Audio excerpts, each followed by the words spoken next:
یہ درود من گھڑت درود ہے وہ جاہل ہے۔ اللہ تعالیٰ نے جس درود پاک کا حکم دیا ہے وہ یہی درود ہے جس میں صلات بھی ہو اور سلام بھی ہو، کیونکہ سوائے اہل سنت و جماعت کے جتنے فرقوں والے بھی درود پڑھتے ہیں اس میں سلام نہیں ہوتا۔ آپ بے شک پڑھ کے دیکھ لیں۔ ہم لوگ درود ابراہیمی کو ترجیح دیتے ہیں، بے شک عظمت والا درود ہے، شان والا درود ہے، کیونکہ ہمارے آقا علیہ الصلوۃ والسلام نے یہ درود پاک صحابہ کو سکھایا۔ لیکن کب سکھایا؟ جب صحابہ کرام رضوان اللہ تعالی علیہم اجمعین نے آپ کی بارگاہ میں عرض کی کہ آقا اللہ تعالیٰ نے دو چیزوں کا حکم دیا ہے، صلو علیہ وسلموا تسلیما۔ صلو کی تاکید نہیں فرمائی، صلو علیہ تسلیتاً نہیں فرمایا، سلموا کی تاکید ہے تسلیما۔ اللہ نے فرمایا کہ محبوب پر درود بھی بھیجو اور سلام ضرور بھیجو۔ یہ تاکید کا معنی ہے، درود بھی پڑھو اور سلام ضرور۔ اب آپ دیکھ لیں سوائے اہل سنت و جماعت کے باقی جتنے فرقے ہیں نا، ہیں بھی سب باطل۔ سلام تو وہ کرے نا جو سلام کے جواب کا حقدار بھی ہو۔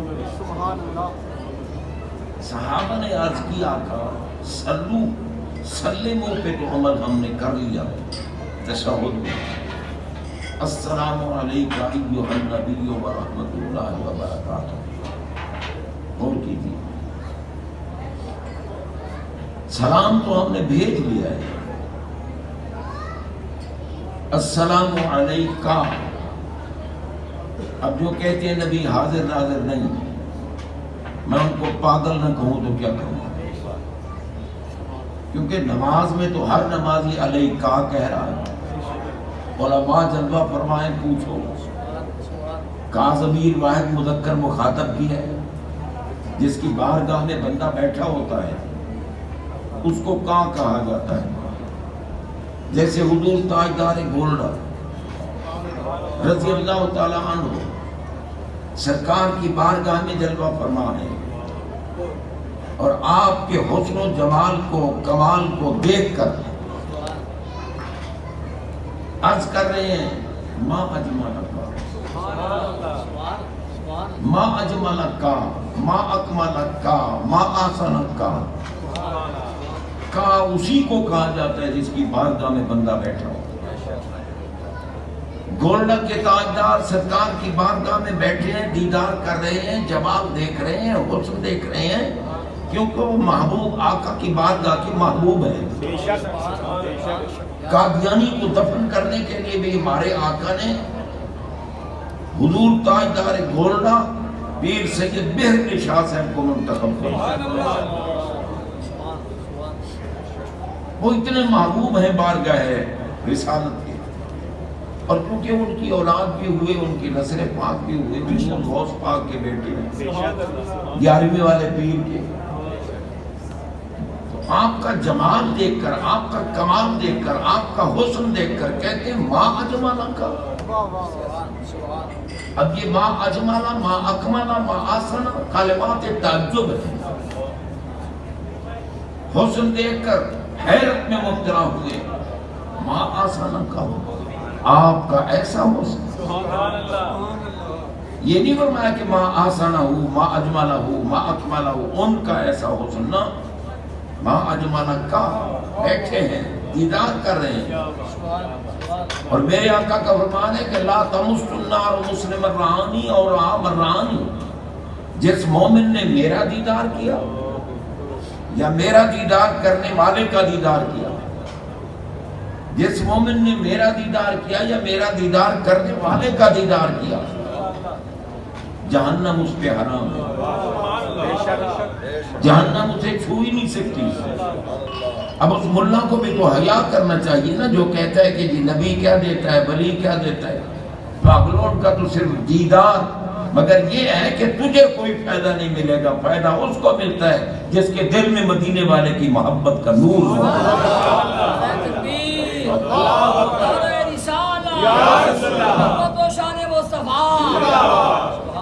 جناب بندہ، یہ اللہ تعالیٰ کے محبوب بندے ہیں جو میرے آقا کی ناموس پر قربان ہیں، دعویٰ تو کرتے ہیں ناموس رسالت کے تحفظ کا، اور رسول اللہ کی نسل پاک ان کی اولاد کو گالیاں نکالتے ہیں۔ وہ کوئی محافظ ناموس رسالت نہیں جو میرے نبی کی نسل پاک کو گالی نکالے۔ نبی کے امتی کو گالی نکالنا بھی جائز نہیں ہے۔ خبیث ہو تم نبی کی آل کو گالیاں نکالتے ہو، تم سید کو گالیاں نکالتے ہو۔ سید ہوتا ہی وہ ہے، میں بناوٹی سیدوں کی بات نہیں کر رہا۔ سہارا لیتے ہیں کہ سید تو کئی بنے ہوئے بھی ہیں، اب بناوٹی تو لانتی ہوتے ہیں۔ سید وہ ہے جو حسن کی اولاد ہو یا حسین کی اولاد ہو۔ خدا کی قسم میرے نبی کی نسل جاری نیچے ہوئی، فرمایا الحسن والحسین سیدہ، آپ نے فرمایا الحسن والحسین ہما ابنایا من فرق بینی و بین آلی بعلی فہو کذا و کذا۔ اب عظمت آل رسول سن کر اگر کسی کو وجد نہیں آتا تو میں اس کے ساتھ بھی افسوس کروں گا کہ اللہ تجھے ہدایت عطا فرمائے۔ حضرات محترم، ناموس رسالت کے محافظ وہ ہیں جو نبی کے گلی کے کتے سے بھی پیار کرتے ہیں۔ حضرت شیخ سعدی رحمت اللہ تعالیٰ علیہ کتنے اعلیٰ درجے کے بزرگ ہیں، ان کی کتابیں پڑھ کر بندے مولوی بنتے ہیں۔ تو جناب بندہ، حضرت شیخ سعدی رحمت اللہ تعالیٰ نے بارگاہ رسالت کی عزت ہمیں بتاتے ہیں۔ یک جانچ کند سادی مسکین کے دو سجاں، سازیں فدائے سگے دربان محمد۔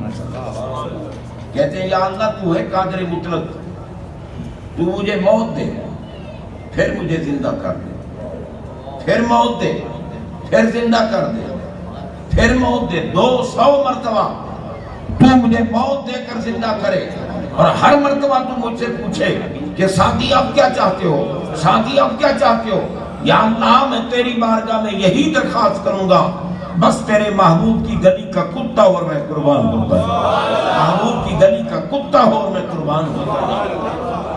اندازہ لگائیں جن کو کتے سے اتنا پیار ہے، نبی کی نسل پاک سے کتنا پیار، نبی کی آل سے کتنا پیار ہوگا۔ خدا کی قسم کسی کے پیر کے بیٹے کو کوئی گالی نکالے نا تو اس پیر کے مرید اس کے دشمن بن جائیں گے کہ کتے تو مرید نہیں ہے، تو خبیث ہے، مرتد ہے، مردود ہے۔ مجھے حیرت ہوتی ہے اس دور میں ملا جب سادات کو گالیاں نکالتے ہیں۔ حضرات محترم، پوچھو شیخ سعدی سے، میرے آقا کی آل پاک کی عظمت پوچھو۔ شیخ سعدی بارگاہ ربوبیت میں عرض کر رہے ہیں، خدایا بحق کے بنی فاطمہ، خدایا بحق کے بنی فاطمہ کہ برقول ایمان کنی خاتمہ۔ یا اللہ صدقہ فاطمہ الزہرا کی اولاد کا، کیونکہ ابن کی جمع ہے بنین، اور اضافت کی وجہ سے جمع کا نون گیا گر، بنی فاطمہ۔ کہہ رہے ہیں تجھے فاطمہ الزہرا سلام اللہ علیہا، وہ پاک بی بی میرے آقا پوری کائنات میں سب سے افضل ہیں۔ اللہ تعالیٰ کی ذات پاک کے بعد سب سے افضل ہمارے آقا ہیں۔ ہم کیوں نہ ناز کریں، ہم اس آقا کے امتی ہیں جو پوری دنیا میں ہر ایک سے افضل کل نبی بھی ان کے مقتدی ہیں، کل رسول بھی ان کے مقتدی ہیں، کل انبیاء بھی ان کے مقتدی ہیں، باقی تو جتنے بھی ہیں میرے نبی کے سب منگتے ہیں، میرا آقا سب سے افضل، مگر کسی کے لیے آقا آنے پر کھڑے نہیں ہوتے تھے۔ زہرا پاک وہ پاک ہستی ہے، اگر 20 مرتبہ بھی دن میں سرکار کی بارگاہ میں آتی، سرکار 20 مرتبہ کھڑے ہوتے۔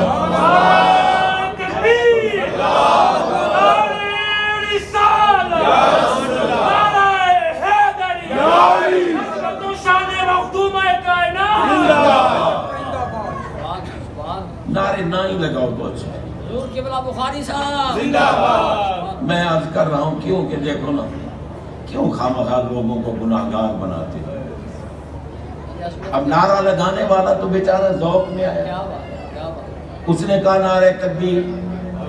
اب کسی نواب کے لیے تو لائق نہیں نا کہ وہ اللہ اکبر کہے، کسی رئیس کے لیے تو لائق نہیں کہ وہ اللہ اکبر کہے، یہ تو غریبوں کے لیے ہے۔ ہم جو بیٹھے ہیں غریب، ہم اللہ اکبر کہیں، ہم یا رسول اللہ کہیں، یا تو مجھے یہ بتاؤ کہ اللہ اکبر کہنے سے نحوست ہوتی ہے؟ جس کا عقیدہ نحوست ہے وہ کافر ہے، کتا۔ اللہ اکبر کہو رحمتیں برسیں گی، یا رسول اللہ کہو رحمتیں برسیں گی۔ آئے بیٹھے ہو موت کی محفل میں، یار یہ بھی تو خیال رکھو کہ یا اللہ ہم جب مریں خاتمہ ایمان۔ اگر کوئی بیچارہ ذوق میں آ کر نعرہ تکبیر کہہ بھی دے نا، سخت گناہگار ہے وہ بندہ جو اللہ اکبر نہیں کہے۔ وہ نعرہ رسالت کہے، بڑا بے ایمان اور خبیث ہے وہ بندہ جو یا رسول اللہ نہیں کہے۔ اگر کوئی ذوق میں آ کے نعرہ لگاتا ہے تو بھائی جواب دینا، یہ بھی تو ہمارے لیے مستحب ہے، جواب دو۔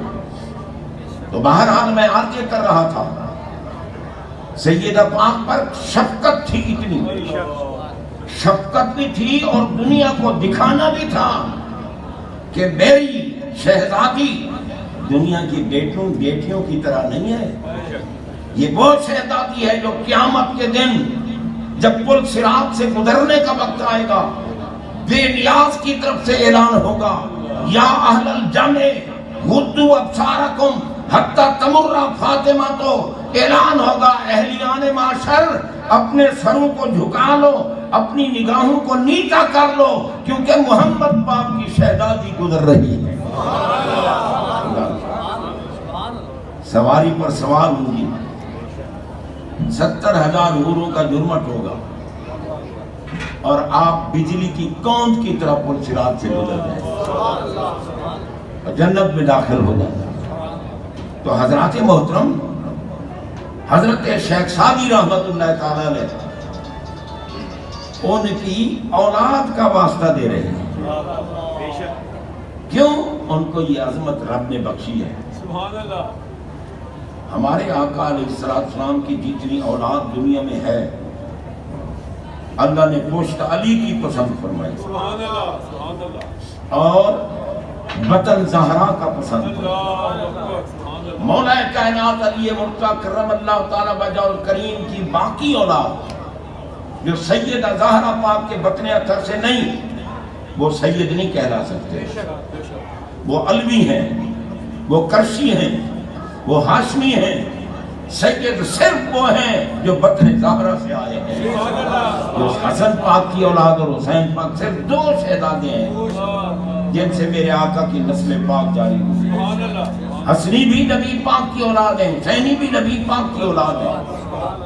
تو حضرات محترم، وہ ہمارے اس نبی کی اولاد ہے جو کل انبیاء کا امام ہو، جو کل انبیاء کا نبی ہو، کل انبیاء جس کے امتی ہوں، کل انبیاء جس کے لنگر سے لینے والے ہوں، کیونکہ انما انا قاسم اللہ یؤتی، فرمایا قاسم میں ہوں، تقسیم کرنے والا میں ہوں، عطا کرنے والا اللہ ہے۔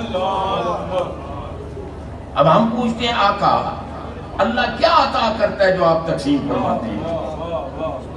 کیا عطا فرماتا ہے؟ فرمایا کیا کی بات ہوتی تو مذکور نہ ہوتی کہ یہ بھی دیا، یہ بھی دیا، یہ بھی دیا۔ جہاں مفعول غیر مذکور و مفید عموم ہوتا ہے، اللہ نے جو نعمت اور کمال بنایا ہے سب مجھے عطا فرمایا ہے. بانٹتا بھی میں تھا، بانٹ بھی میں رہوں گا، میں بانٹ بھی میں رہا ہوں، بانٹتا بھی میں رہوں گا. کیونکہ آنا قاسم فرمایا نا، یہ جملہ اسمیہ ہے، مبتدا خبر ہے، اور جملہ اسمیہ دوام و استمرار پہ دلالت کرتا ہے. فرمایا ہمیشہ میں بانٹتا رہوں گا، دنیا میں بانٹوں گا، قبر میں بیٹھ کر بھی میں بانٹوں گا، عالم حشر میں بھی میں بانٹوں گا، اور جنت بھی میں بانٹوں گا. جناب بندہ جو نعمت جس کو ملے گی بانٹنے والا محبوب. اسی لیے ہمارے اعلیٰ حضرت عظیم البرکت امام اہل سنت مجدد دین و ملت الشاہ احمد رضا خان فاضل محدث بریلوی رحمت اللہ تعالیٰ علیہ نے فرمایا لا و رب العرش. میں کسی ان پڑھ شاعر کی بات نہیں کر رہا. ان پڑھ شاعر جب شعر بناتے ہیں نا کئی شریعت کی خلاف باتیں بھی کر جاتی ہیں، لیکن میں اس شاعر کا شعر پڑھ رہا ہوں جو علوم ظاہریہ اور باطنیہ کا بے کنار سمندر ہے، جو وقت کا مجدد ہے، جو مدینے والے آقا کا پیارا ہے. جناب بندہ وہ کیا کہتے ہیں؟ لا و رب العرش. لا زیدہ ہے، واو قسمیہ ہے، قسم اٹھا کر فرما رہے ہیں رب عرش کی قسم. اعلیٰ حضرت کہہ رہے ہیں رب عرش کی قسم، جس کو جو ملا ان سے ملا. جس کو میں بھی عموم ہے، جو میں بھی عموم ہے، جس کو میں بھی عموم، جو میں بھی عموم، یعنی جس کو ملا، جتنا ملا، جہاں ملا، جیسے ملا، جب ملا، ان سے ملا. لا و رب العرش، جس کو جو ملا ان سے بڑھتی ہے کونین میں نعمت رسول اللہ. حضرات محترم، ہمارے آقا علیہ السلام کی نسل پاک جو دنیا میں جاری فرمائی، پشت علی کی پسند فرمائی، علی کو بھی پاک بنایا. علی بھی جو پاک ہے وہ بولے، باقی چپ رہنا. علی پاک ہے، علی پاک. میں یوں ہی عقیدت کے دریا میں غوطہ زن ہو کر نہیں کہہ رہا. مسجد نبوی شریف ہے، ہم سنی ہیں 11ویں کا لنگر کھانے والے. لوگ کہتے ہیں جی یہ کم لکھا ہے 40 کیوں خیرات کرتے ہو، اس کا کوئی فائدہ نہیں. میں نے کہا سچ کہتا ہے تجھے کوئی فائدہ نہیں، کیونکہ بے ایمان کو نہ جنازے کا فائدہ، نہ جنازے کے بعد دعا کا فائدہ، نہ ایصال ثواب کا فائدہ، اور فائدہ تو اس کو پہنچتا ہے جو ناموس رسالت پہ قربان ہونے کا جذبہ ہے. ہمارے آقا نے بھی قید لگائی، فرمایا انہو لو کان مسلمن، انہو لو کان مسلمن. اگر جس کے لیے کر رہے ہو نا وہ مومن ہو، صحیح العقیدہ ہو، مسلمان ہو، آتقتم عنہ او حججتم عنہ او تصدقتم عنہ بالغہ ذالک.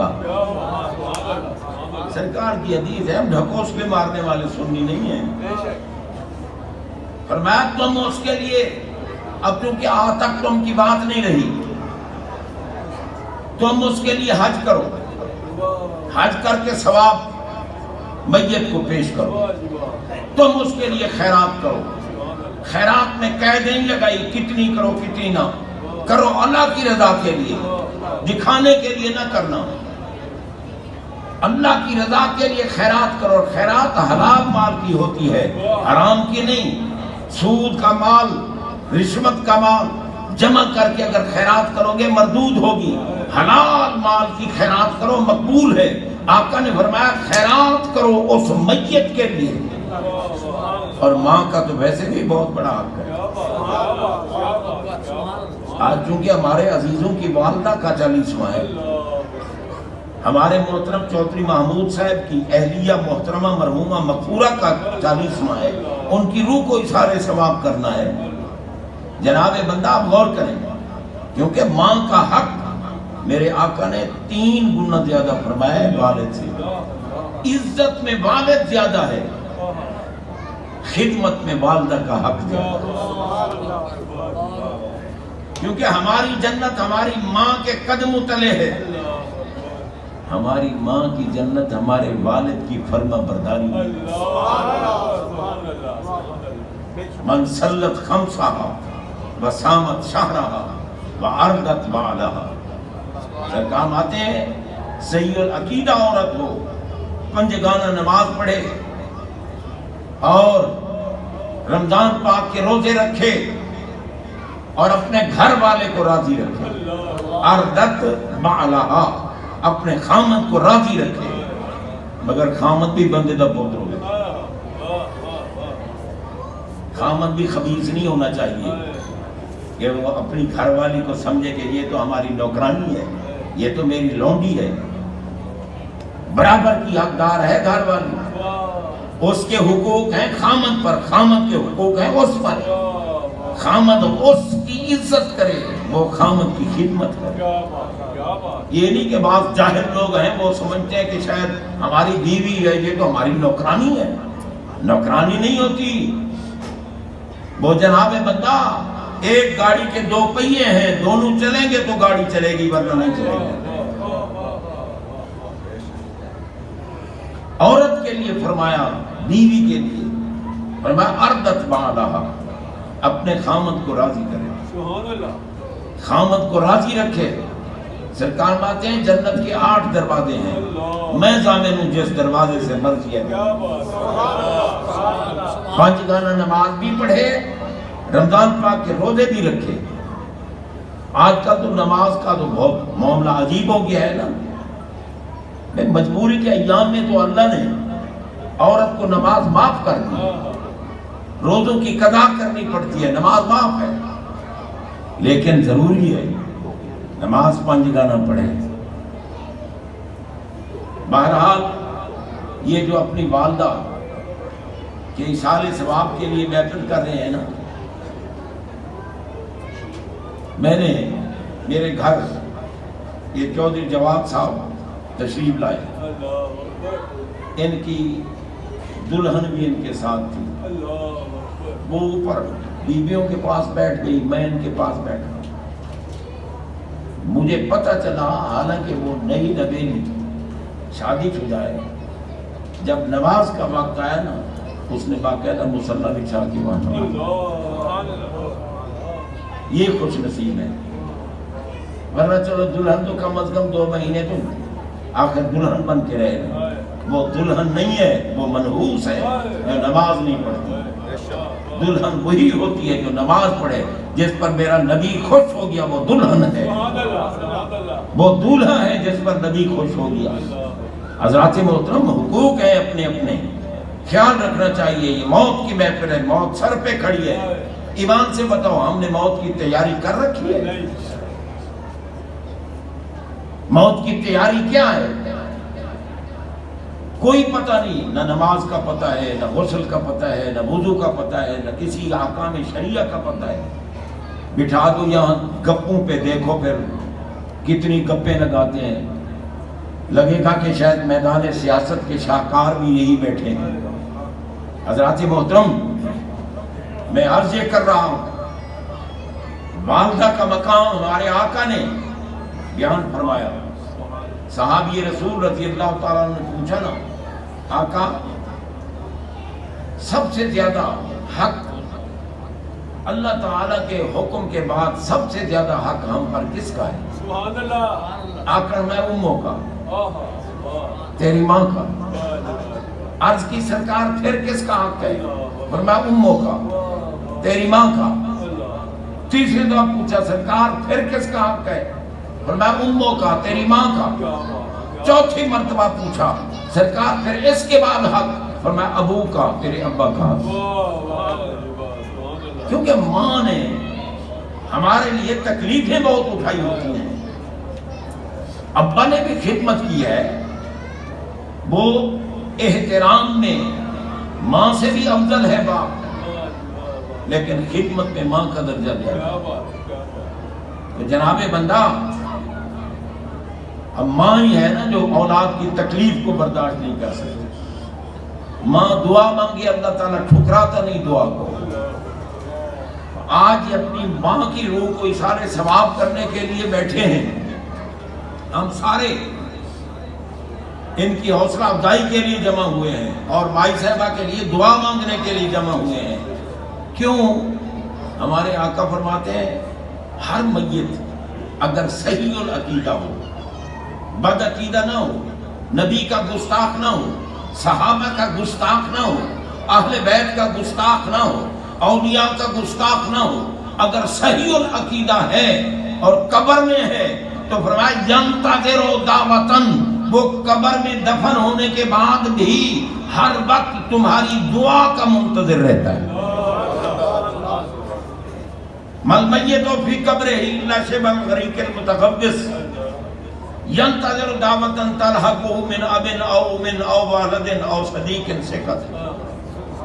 سرکار ماتے ہیں قبر والا قبر میں دعا کا منتظر رہتا ہے، اس کا ابا دعا مانگے اس کے لیے، اماں دعا مانگے، اولاد دعا مانگے، احباب دعا مانگے، تلحقہ، یہ دعا اس کے پاس پہنچتی ہے۔ قبر والا یا قبر والی ہے، دعا پہنچتی ہے۔ سرکار دعا پہنچ تو گئی، کوئی فائدہ بھی ہوا یا نہیں؟ فرمایا تمہاری دعا پہنچتی ہے اور اللہ تعالیٰ تمہاری دعاؤں کے بدلے قبر والے کی قبر میں رحمتوں کے پہاڑ داخل فرماتا ہے۔ ان اللہ تعالی لا يدخل من دعاء اہل الارض فی القبور امثال الجبال، پہاڑوں کے برابر دعا تم کرتے ہو یہاں بیٹھ کر، پہاڑوں کے برابر اللہ اس کی قبر میں رحمتیں داخل فرماتا ہے۔ غور کیجئے، جہاں رحمت آ جائے وہاں زحمت بھی رہے گی۔ رحمت کی ضد ہے زحمت اور زحمت کی ضد ہے رحمت۔ رحمت وہاں جاتی نہیں، کروڑوں دعائیں مانگتے رہو۔ جو بد عقیدہ ہے، جو نبی کا گستاخ ہے، جس کو نبی کے در کے کتے کا احترام نہیں، وہ بدمعاش ہے۔ صحیح عقیدہ اس کا ہے جو نبی کے کتوں کا بھی احترام کرتا ہے۔ حضرت مولانا جامی رحمت اللہ تعالیٰ علیہ کا ذوق کیا تھا؟ وہ کہتے ہیں سگترا کاش جامی نام بودے، سگترا کاش جامی نام بودے کہ آیت بر زبانت گائے گائے۔ سرکار آپ کی گلی کے کتے کا نام جامی ہوتا نا، اور آپ جامی جامی کہہ کے اپنے کتے کو بلاتے، خوش میں ہوتا کہ میرا نام تو سرکار کی زبان میں۔ بات ساری محبت ہے، اور جس سے محبت ہو جائے اس کی نسبت بڑی پیاری لگتی، بڑی پیاری۔ آخر اللہ نے جو شہر کی قسم اٹھائی ہے، لا اقسم بہذا البلد، مجھے قسم ہے اس شہر کی۔ سرکار پوچھتے ہیں مولا شہر تو سارے تیرے ہیں، تو اس شہر کی قسم کیوں اٹھاتا ہے؟ اس لیے نہیں کہ بے علم تھے، اللہ نے ان کو علم بہت سب عطا کر دیا۔ پوچھنے کی حکمت یہ تھی کہ ملا کہیں گے وہاں کعبہ تھا، وہاں بیت اللہ تھا، وہاں حجر اسود تھا، حتیم اور جناب مقام ابراہیم، منا، مزدلفہ، عرفات مقدس مقامات تھے۔ اللہ نے اس لیے قسم اٹھائی۔ میرے نبی نے پوچھا مولا تو اس شہر کی قسم کیوں اٹھاتا ہے؟ فرمایا وَأَنْتَ حِلٌّ بِهَذَا الْبَلَدِ، میں کسی وجہ سے نہیں، پیارے تم اس میں رہتے ہو اس لیے مجھے پیارا لگتا ہے۔ محبوب جس شہر میں رہتے ہیں اللہ کو وہ شہر پیارا لگتا ہے۔ بتاؤ محبوب کی اولاد کتنی پیاری ہے۔ اسی لیے ہمارے آقا فرماتے ہیں پتہ ہے میں نے اپنی بیٹی کا نام فاطمہ کیوں رکھا ہے؟ سرکار کیوں رکھا ہے؟ فرمایا ان اللہ فاطمہ بذریتہا ومحبیہا عن النار، اللہ نے فاطمہ زہرا کی ذات پر، ان کی قیامت تک ہونے والی اولاد پر اور ان کے ساتھ عقیدت رکھنے والوں پر جہنم حرام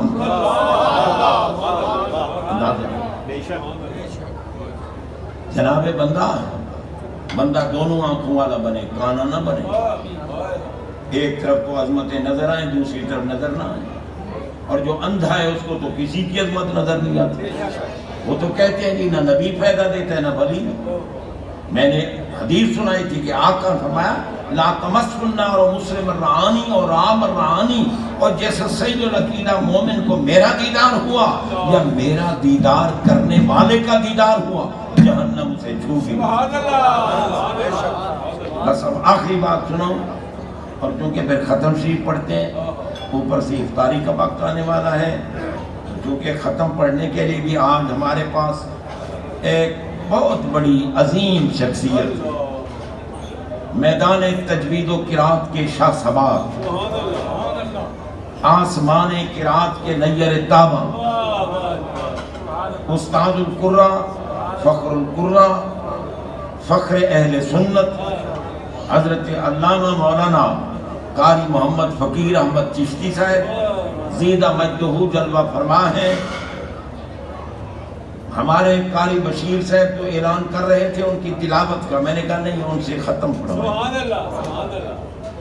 تو جناب بندہ وہ مائی کتنی خوش بخت ہے جس کے لیے صحیح قرآن پڑھنے والا بندہ ختم پڑھے۔ تو بہرحال حضرات محترم، اب یہ خیرات جو ہے نا، خیرات آج تو خیرات ویسے بھی بڑی عظمت والی، کیونکہ یہ افطاری ہے، افطاری ایک حدیث افطاری کی عرض کر ہمارے آقا فرماتے ہیں من فطر فیہ صائمن، رمضان پاک کے مہینے میں جو بندہ روزہ داروں کا روزہ افطار کرائے کان لہو مغفرت، اس کے لیے مغفرت ہے سارے گناہوں کی، لذنوب ہی سارے گناہوں کی بخشش جو افطار کرائے۔ اور میں ہوتے کا رتبتہ من النار، اللہ اس کو جہنم سے آزاد کر دے گا۔ افطار کرانے والے کی بات کر رہا ہوں، اب وقت نہیں ورنہ میں بتاتا کہ روزہ دار کون ہے۔ تو حضرات محترم یہ افطار کی بات ہے، اور میں جتنا ثواب اللہ روزے دار کو دے گا افطار کرانے والے کو بغیر کسی کمی کے اتنا ثواب عطا ہوگا۔ اب افطار کرانے والے کا ثواب، گناہ معاف، جہنم سے آزاد، اور پورا ثواب روزے کا۔ اب جس کی روح کو یہ ایصال کیا جائے گا، جب یہ اپنی والدہ کے لیے یہ سارا ثواب روزے دار آ کر بیٹھے ہوئے ہیں، جب ان کے لیے یہ ثواب بھیجا جائے گا تو میرے آقا فرماتے ہیں نا بالغہ ذالک، یہ ثواب ان کے پاس پہنچتا ہے۔ کیسے؟ فرشتہ اٹھائے گا نوری طبق میں، جائے گا مائی صاحبہ مرحومہ کی قبر کے کنارے پہ کھڑا ہو جائے گا، وَيَقُومُ عَلَى شَفِيرِ الْقَبْرِ، قبر کے کنارے پہ کھڑا ہوگا، وَيَقُول، اور کہے گا یا صاحبۃ القبر العمیق ہذہ ہدیۃ اہداھا الیک اہلک، اے بی بی یہ ہدیہ لے کے آیا ہوں، یہ روزہ افطار کرانے کا ہدیہ، یہ قرآن پڑھنے کا ہدیہ، یہ فلاں نیکی کا ہدیہ لے کے آیا ہوں، فَأَقْبِلِيهَا، اس کو قبول کر۔ فرشتہ کہے گا اس کو قبول کر، اور جب فرشتہ کہے گا نا اس کو قبول کر، فَتَفْرَحُ، تو قبر والی بیوی خوش ہو، تفرح ہو، تسرر نہیں ہے، تفرح ہو، کیونکہ فرحت اس خوشی کو کہتے ہیں جو سب کو پتہ چلے کہ یہ خوش ہے۔ اسی لیے اللہ نے میں فَلْيَفْرَحُ، میرے محبوب کی نعمت تمہیں ملی ہے، خوشیاں ایسی مناؤ کہ دنیا میں دھوم پڑ جائے، ہر ایک کو پتہ چلے کہ نبی کے دیوانے خوشیاں منا رہے ہیں۔ تو وہ مائی قبر میں خوش ہوتی ہے، اور فرمایا کہ ایک پڑوس میں